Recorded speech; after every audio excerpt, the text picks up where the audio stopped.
second situation. is sebab apa saya compilekan dua cerita ni, sebab dia masih lagi orang kata timeline dia sama. Waktu mak ayah saya pergi umrah juga. Okey. Tapi mungkin waktu tu saya nakal lah Serap. Waktu tu? Asyik keluar rumah je, mak ayah tak ada. Free man lah. Free mah. Aduh. Sudah habis SPM, kita dah time tu. merdeka. Ini mesti zaman-zaman rambut pacak belakang depan DP Itu satu, zaman-zaman Chris cabuk. Aku punya Chris buka angin tutup pakai botol kastrol tau. Memang kalau keluar memang bawa Chris, helmet MS88, pakai selotip. Bunyi kompang tu. Bunyi kompang. Tak tahulah. Okey. So apa yang kena? Aku patutlah kau kena kacau aku. Itu bukan manusia je angin. Okey. Betul. Okay. Yang ini pula cerita dia, waktu tu saya berfoya-foya. Okey. Tak adalah berfoya kau-kau sangat. Kita keluar dengan kawan-kawan lah. Lepak-lepak kan dekat kedai makan, kedai siam. Biasa tu. Standard lah. Jadi waktu tu pukul 2:30 pagi.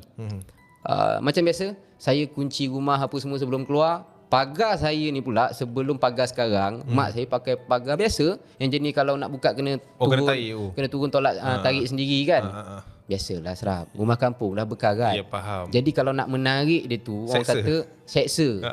Saya tak payah pergi gym. Saya cuma perlu menarik pintu rumah. Belum kata bunyi lagi tak? Belum kata bunyi lagi. Bunyi tu lebih menyeramkan daripada bunyi hantu. Jadi waktu tu kawasan rumah mak saya ni, saya rasa ramai dah tahu sebab saya dulu banyak buat video dekat pekarangan rumah mak saya. Okey.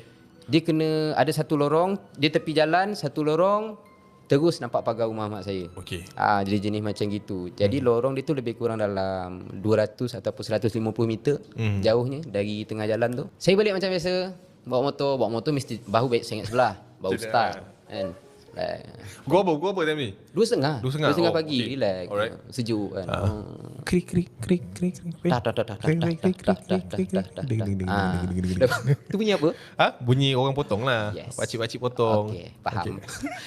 Betul. Lepas tu saya pun masuklah lorong rumah tu. Saya masuk lorong rumah mak saya tu.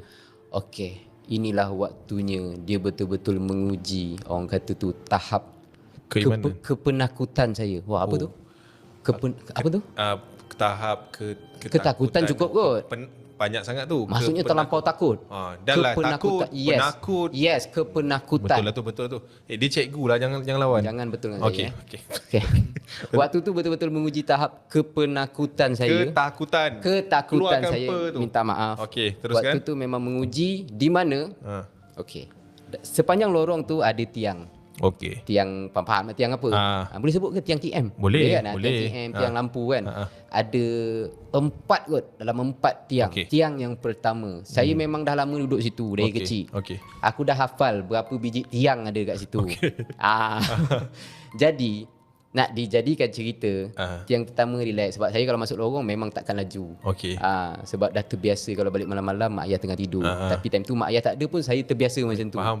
Tiang pertama okey, tiang kedua okey, tiang ketiga okey, sampai tiang yang keempat betul-betul sedepa jarak dia dengan pagar rumah saya tu. Tiba-tiba ada 5 tiang siap. Uish, mana datang? Itu kali pertama, ini lillahi ta'ala geng. Kali pertama dalam hidup saya yang sebelum ni saya kurang ataupun tak percaya sangat, iaitu kewujudan hantu galah.